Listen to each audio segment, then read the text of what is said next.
Today, we are breaking down Walter Football's 2-round 2026 NFL mock draft. Let's jump right into this. The board below my face, it shows only the players that have been already shown through rankings. I have a top 25, possibly 30 receiver ranking coming out next week. So you guys heard it here first. Let's start out with the number 1 overall pick. We got the New Orleans Saints going Arch Manning. Again, the board below my face are only the players that have been posted in rankings, except for Caleb Downs. He was a little special. I wanted to keep him in there. But New Orleans Saints go Arch Manning at 1. I highly doubt he comes out in 2026. Even if you're going to be the number 1 overall pick, it doesn't seem like the Saints would be the roster that I would want to go to. So with him already indicating that he wants to be in college for 4 years, this would not be the type of opportunity that I would be looking at as one to get me to change my mind. But Arch Manning is a really good quarterback. I mean, currently I have him at 6th overall. There are a lot of other positions to be added in there, but I do think Arch Manning does have the potential to be something truly special. I don't think he's a fluke. And number 2, the Jets go Garrett Nussmeier. This is one that is a little bit more fluky for me. I'm not a big Garrett Nussmeier guy. I understand from the high-level plays that he can bring a ton of potential to the table. However, I'm just not really sold on him overall. He's only 200 pounds. Nobody's talked about that. He doesn't have a great arm. He has some really great throws, but they're also not accompanied by the criticism for the lack of consistency with them. But New York could end up making something out of Garrett. I'm excited to see with this receiving core for LSU, even though it's worse than last year, in my opinion. I'm not a huge fan of Nick Anderson. I do think the other Anderson, I think his name's Aaron Anderson's good, and then Barry and Brown as well. But I do think that, with that vertical presence with 2 guys, I do think there's going to be a chance at this being incredible. So we'll see if Garrett Nussmeier can really reach his potential. I think if he can't maximize Barry and Brown, because he's really solid as well, we might have some issues with Garrett Nussmeier being this high. Cleveland Browns going TJ Parker, edge rusher out of Clemson. Statistically, he had a fantastic year last year. A lot of my friends who have been doing their own evaluations have said he's kind of a little bit underwhelming comparatively to the statistics, but he's someone who's still growing, developing, and had a really strong end of the year. But I'm a huge fan of the idea of going after QB for the Browns if they are sitting here. This doesn't look to be the traded pick. And number 4, the Patriots go Caden Proctor. I have one offensive lineman fully graded. It's Caden Proctor. He has a lot of room to grow. This is someone who I could see easily being a top 4 pick. But my God, the red flags are all over the place. Like, he has some big issues to solve, but he could end up solving them. So we'll see what happens. Caden Proctor is an athletic freak at his size, over 360 pounds. I'm just a little bit worried about the actual application of his game. Number 5, the Panthers go Keldrick Falk, 6'6", 288, very unique build. With the Panthers going after Umami as well as Scorton, I don't see this being an issue. So far, not a fan of Walter Football's mock draft, but we're here early. This is here to highlight some fun players. Titans then go Anthony Hill Jr., a linebacker at 6 is diabolical with the amount of needs that the Titans have. I think it's kind of dumb.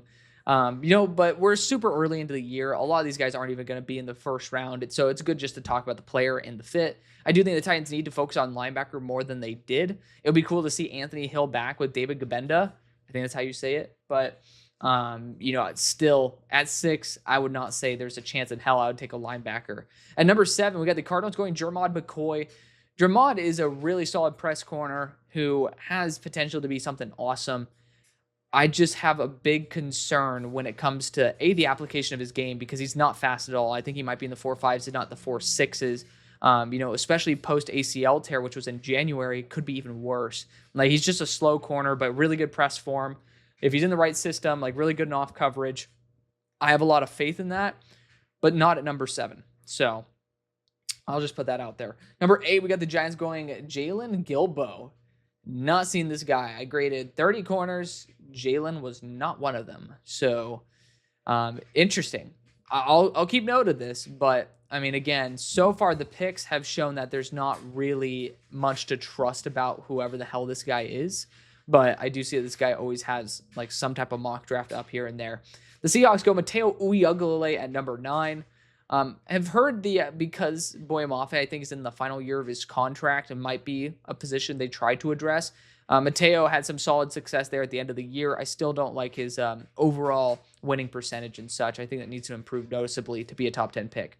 At number 10, we got the Buccaneers going Suntarine Perkins. The problem with Suntarine is he's just barely breached 220 pounds.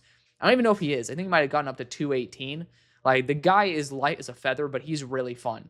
It's going to be intriguing to see how the outlier ends up working out in this situation. At number 11, the Cowboys go Caleb Downs, best player in the draft, arguably, outside LaNorris Sellers.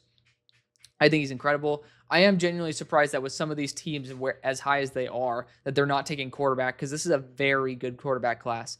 At number 12, the Niners take a right tackle in Francis Mauigoa. CC is, he had some really, really, really good productive games there. So the ceiling's high with him. Some people think he should be a guard because of the arm length, but I don't understand why people are just always talking about him as a left tackle. Maybe like his experience has been at right. So that's why, especially for the Niners, I would have that vision for him to be the long-term at right. We'll see what happens, though.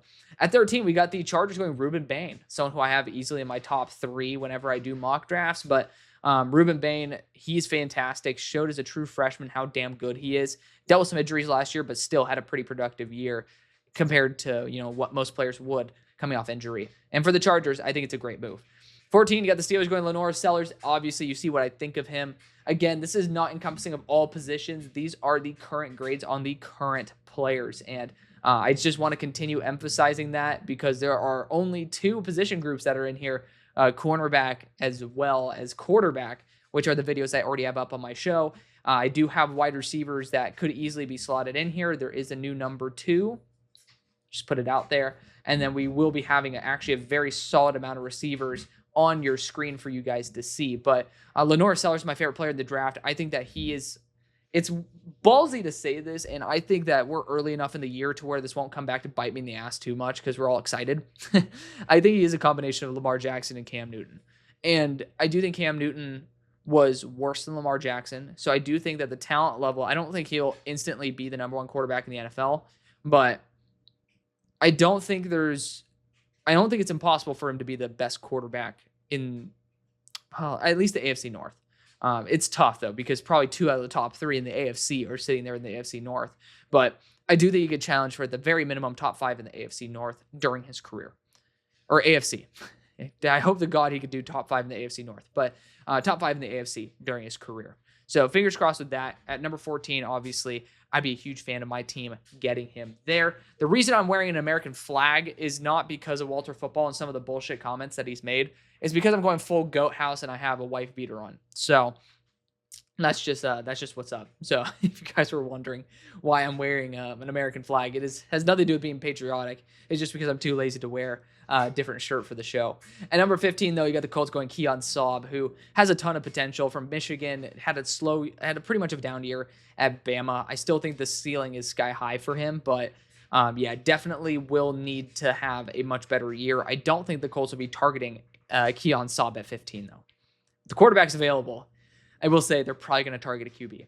At 16, we got the Raiders going Denzel Boston. Denzel Boston, I think, is around wide receiver 16 for me. He's just not a really solid route runner. He has some solid hands. He actually can push it vertically. Not an explosive player, but, I think that he'd be a good fit on the Raiders if they didn't just get Jack Besh. But if Jack Besh works in the slot a little bit more than on the boundary, maybe this would end up working. I just wouldn't go for it in the first. Let's see. Maybe you guys will get blessed with not having a big-ass ad pop up here. Maybe you won't. But let's look at this at number 17 overall. Let's go.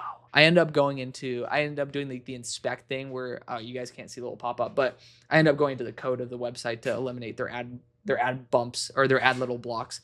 The Ravens somehow being here at 17 going Domani Jackson. By the way, where the hell is that second Browns pick? Maybe I'm just tripping and I didn't realize it, but the Ravens go Domani Jackson. Domani's a good player. I mean, currently speaking, out of the players I have, he's going to be at 73.5 weighted grade, which is pretty damn solid. I think that's going to probably land him around the 40 range on my board on average. Their 73.5 is around 40 to 50. So that's a good range for him to be. At 17, it's a little bit high, but I do think he could end up having a big step-up year. These are the current grades of the players. There's all these... Yo, look at that. I don't think that we ever want to go after these dumbass books from this creator, but you know what? We're giving him some free advertising anyway. The Rams go Austin Barber at number 18.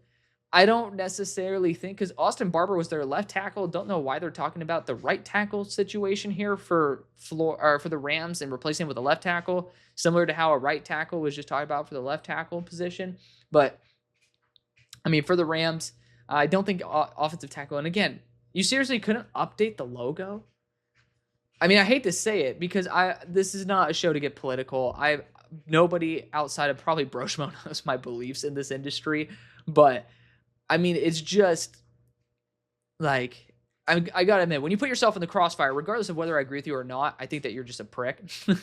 like guys, we're here to talk ball, but I mean, when someone does stupid stuff and then they end up having shitty maintenance on their website, like not even be able to update a Rams logo for the past like 15 years, I'll have some issues. So, at number 19, the Rams go after Antonio Kite, cornerback out of Alabama. I thought he was at Auburn. I think he might have transferred to Alabama. But regardless, like Kite, I swear to God, he's at Auburn. Interesting. I might be tripping balls on that.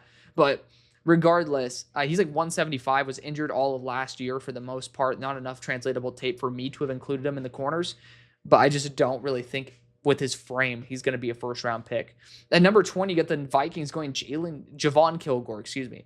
I swear it was Jalen Kilgore, cornerback / safety out of South Carolina. I'm pretty sure it's a Jalen Kilgore. But regardless, am I tripping? I swear to God it was Jalen. I'm probably in the wrong here. But regardless, I don't think that this is a good move. When I saw Jalen, I'm pretty sure it's Jalen. When I saw Kilgore, I ended up literally grading him for the corners, and as I was watching him, I stopped grading him because I'm like, this guy's a safety who's playing corner. He dropped some weight, though. He was in like that 220 range. I think got back down to 210. But he's a safety that's playing the slot, not a corner that's playing the slot. So I'm saving him for the DBs. Just going to be honest, not a fan of his game so far. So I would not like that pick. Dolphins then go Aaron Anderson, who I mentioned earlier. Really good deep threat. He's a great fit for the Dolphins. I just don't think that they're going to be looking at Aaron Anderson, who's 5'8", as the Tyreek Hill replacement. I would say that you need to have a little bit more height there, and there's some really good vertical threats in this class that have better height. The Cleveland Browns then go Spencer Fano, so I assume this is either going to be their pick or is it going to be the Jags? I don't know. Again, something that they should have done, but also, what's up with this? Like, not adding high-res images? Like, when you own a website, like, shout out to Garrett from Football Analysis. He does a really good job working with his team on his website.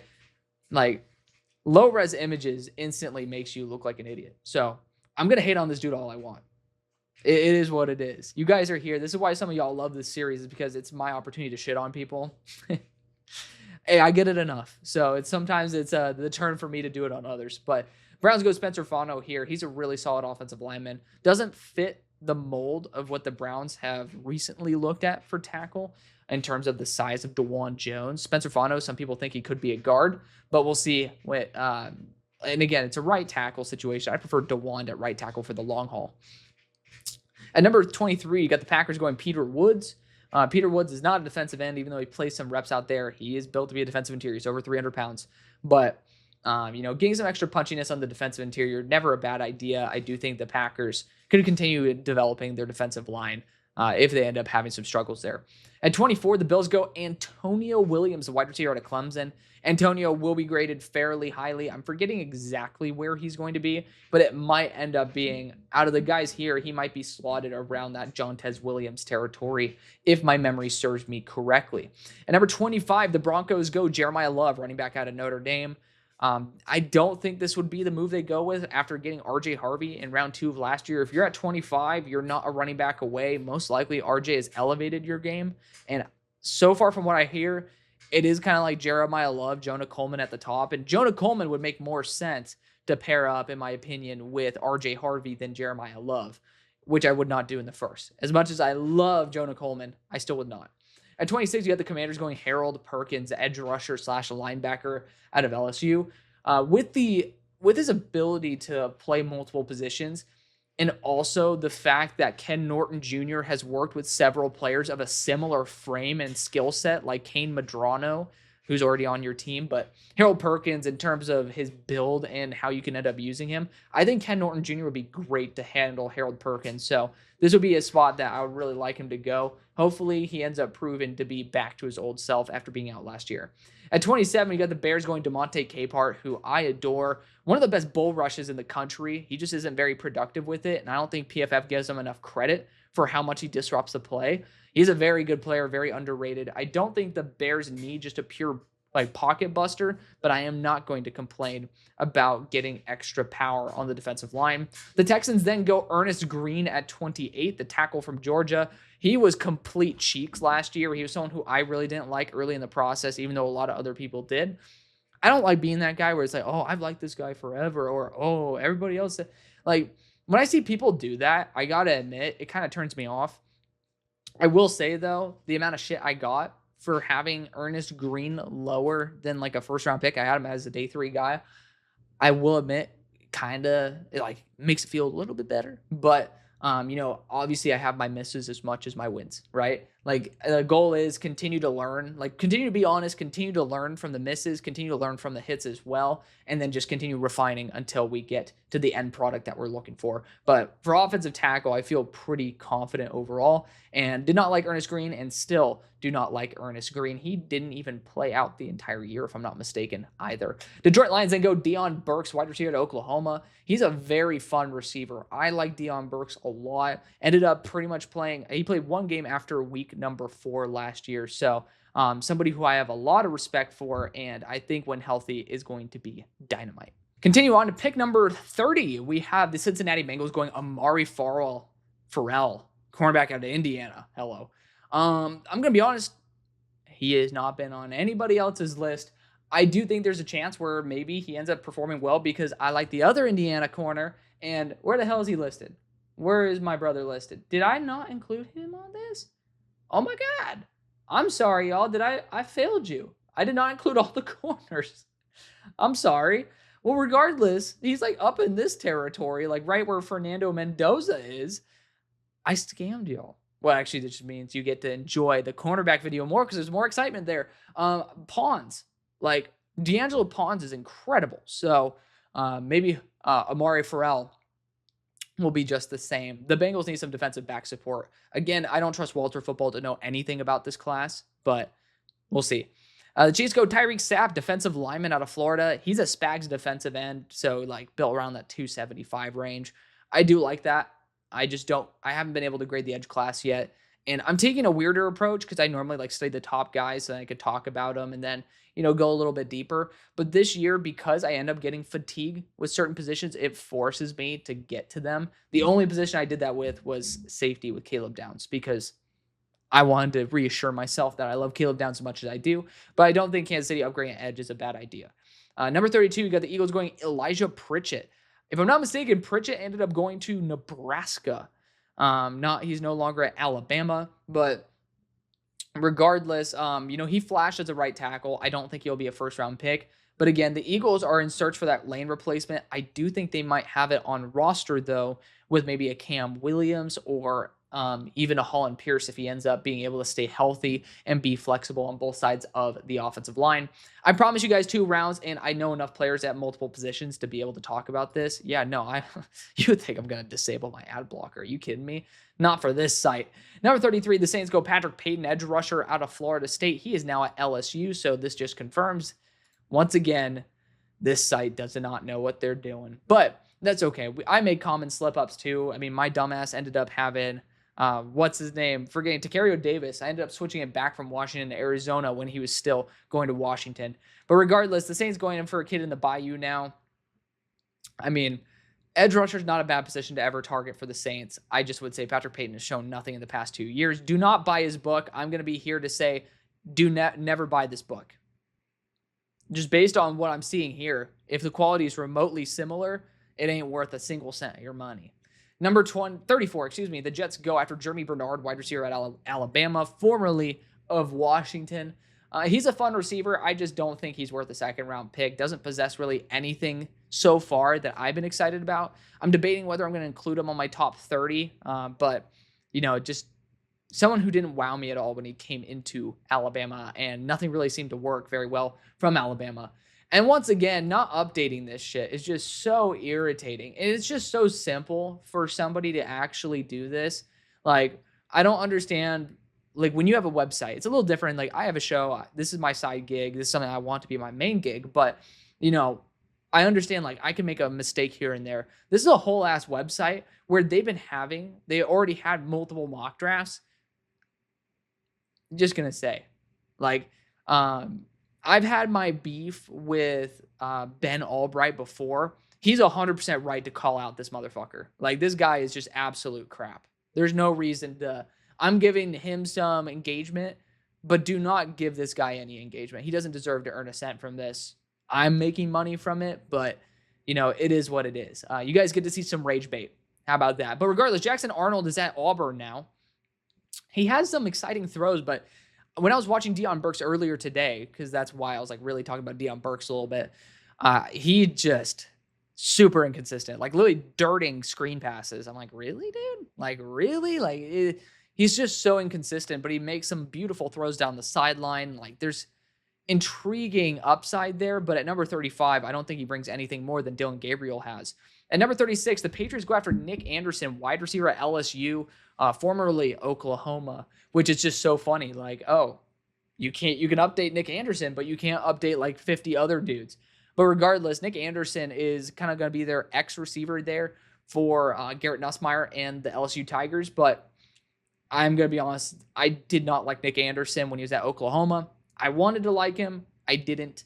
And yeah, I mean, it just ended up with him, unfortunately, being, if I'm not mistaken, out for most of the year. So, like, it's just, he might not have been out, but he just literally did not produce at the rate that I thought. And I did not like him coming into the year, did not see a reason to study him again.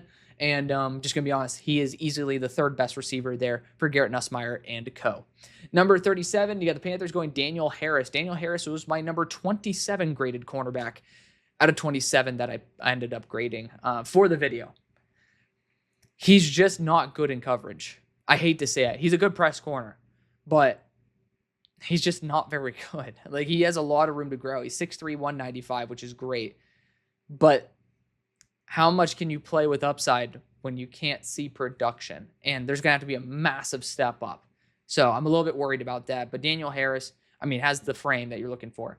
Titans then go Jamari Butler, edge rusher out of Nebraska. Going to be honest, I have not seen Jamari Butler's name once. And I watched plenty of Nebraska. So that might be on me. But we'll see. We'll see what happens here. Apparently, he's a little bit on the lighter side. Like, excited to see that. I think for the Titans, it could end up being beneficial with him as an outside linebacker rusher. But we'll see. Number 39, you got the Cardinals going Drew Aller. And it's worth taking a shot here and there. If, like, there's a talent like Drew Aller who will eventually be probably around 50 on my big board, like, if there's a chance for him at number 39, it's very hard to say don't take it, because at the very minimum, you could develop him and trade him. But yeah, that's a tough one. If you don't have someone that you love there, if the Cardinals walked away from the first two rounds of Drew Aller and Jermod McCoy, the names are great. I don't think the application to the team is. At number 40, we got the Giants going Carnell Tate. Carnell Tate's he's gonna disappoint some people where he is on my board, but I will say I think he will just be right under where Carson Beck is graded. He's developing a lot, but I will say his whole entire game was a little bit disappointing. I do think Carnell Tate's worth taking a shot on, but probably in round 3 and not round 2 at the moment. I do think he can step up, but you have to earn the right to be a second-round pick, in my opinion. At number 41, you got the Seahawks going after, I believe, one of the best centers in the class, Pawnee Laulu, or Lalulu. There you go. I can't pronounce very well. I try my best, but regardless, Pawnee, I don't mind them going after interior offensive line. Continue to develop it. I respect it. And if you guys wanted to hear the thoughts about the Seahawks draft class, I had Hawk Blogger on, which you guys can end up checking that out. It was a great video. I'm hoping that he and I can stay connected. Unfortunately, I don't know why he hasn't been responding to DMs. I was trying to thank him and stuff. I don't know what's up, but I still had a great time. He's a great dude. Hoping that everything's good there. It was a great video, so go check it out. 42, we got the Buccaneers going Mansour Delane, who's my corner 1 in the class. He's actually graded he would be my number 3 player currently if I only posted the players that I graded. So he's up there with Avion Terrell. That'd be a great move for the Bucs, even though they already have enough corners as it is. 43, you got the Cowboys going Elijah Badger. Did he not come out this year? I swear to God he did. What the? We're looking this up live. Elijah Badger. Fuck, I can't type for shit. I can't type. There you go. Elijah Badger. He literally came out. That is so funny. What a shitty site. What? What an idiot. Wow. Wow. Yeah, fuck this guy. Honestly, I don't say that for like really any creator. And honestly, every time you meet one of these people in person, like you realize how much of a human there is behind some of this work. And is why like I won't agree on a lot of stuff that Matt Miller does, but I love him as a human being. And I have nothing against him at all. Like he's genuinely one of the nicer dudes I've met in the industry, especially if you adjust it for size of like actual brand. And I used to be like a dick when it came to that type of stuff. And, you know, it is what it is. It's funny, right? But like there's certain people, there was a particular mock draft from PFN this past year where it's like, I'm looking at it, it's like, I don't care if I know you in person. I lose all respect for Walter Football. And this might be the last Walter Football mock draft I end up looking at, unless you guys request it. But San Francisco 49ers go Dalen Everett at 44, excuse me. I mean, here I am crapping on someone else. I can't even read a number, right? But Dalen Everett's fun. I have him very similarly graded to where Carson Beck is right now. I think he's a solid corner 3. Just athletically limited. He's a punchy corner, but just doesn't get his head around. We'll see what happens. Number 45, you got the Chargers going back to Miami, going to Damari Brown.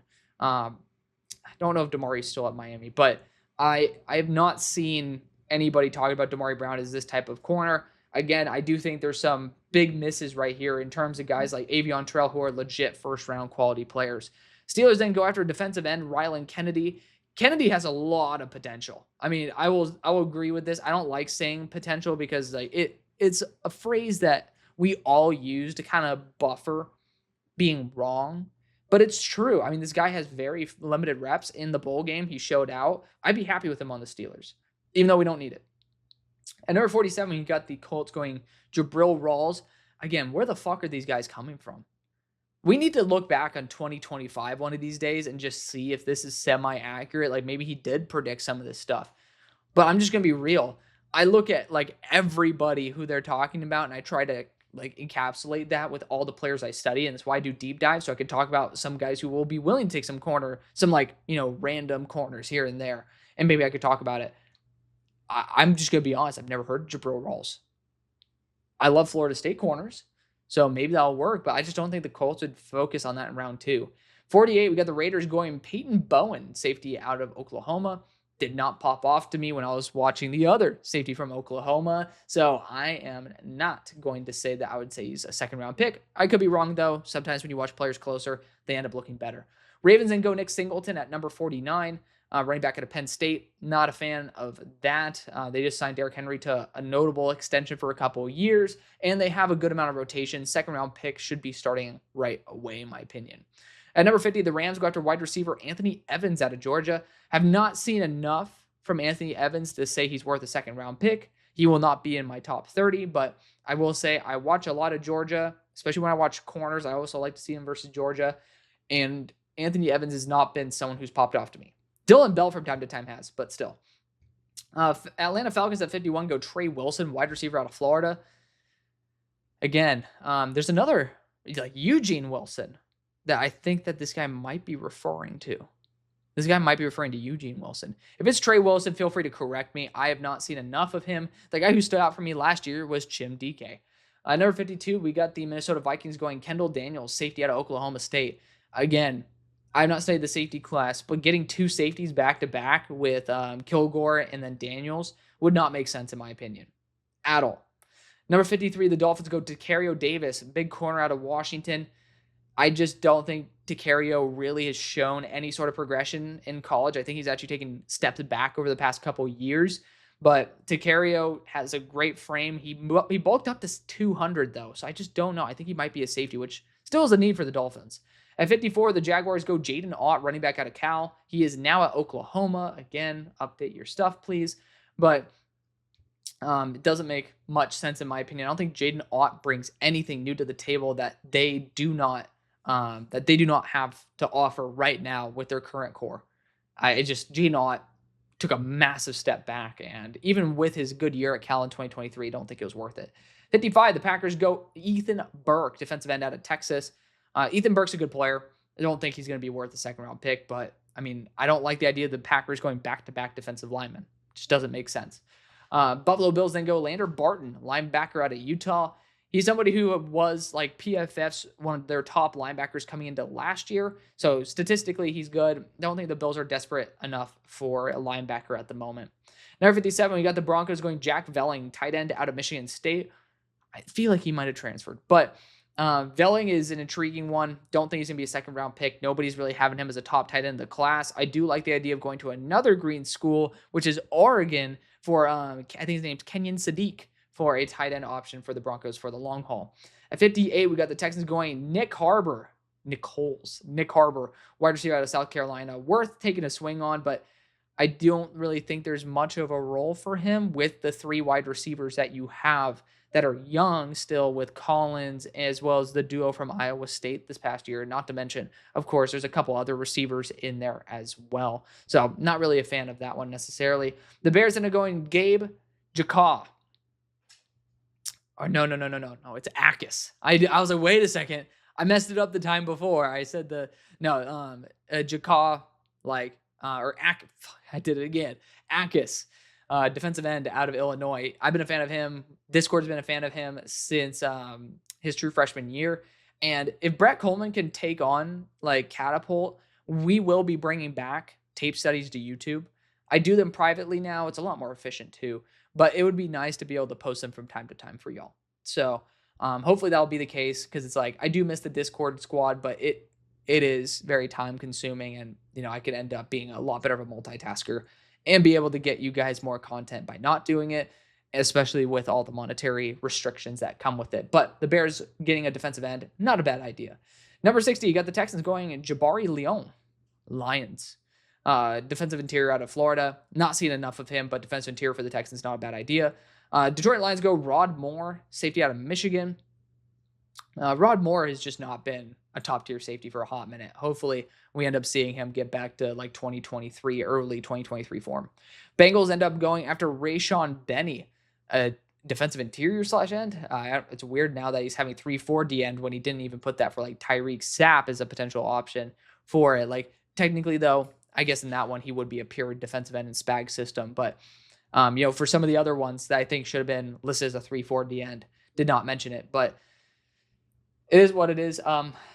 I don't really see much for this. I mean, also off the top of my head, like Al Golden doesn't have I think he's I'm pretty sure he's 4-3. Like, you think about the defensive front that he had. I know that right now it might end up shifting a little bit more to a hybrid front, but I mean, his like most comfortable formation is a 4-3.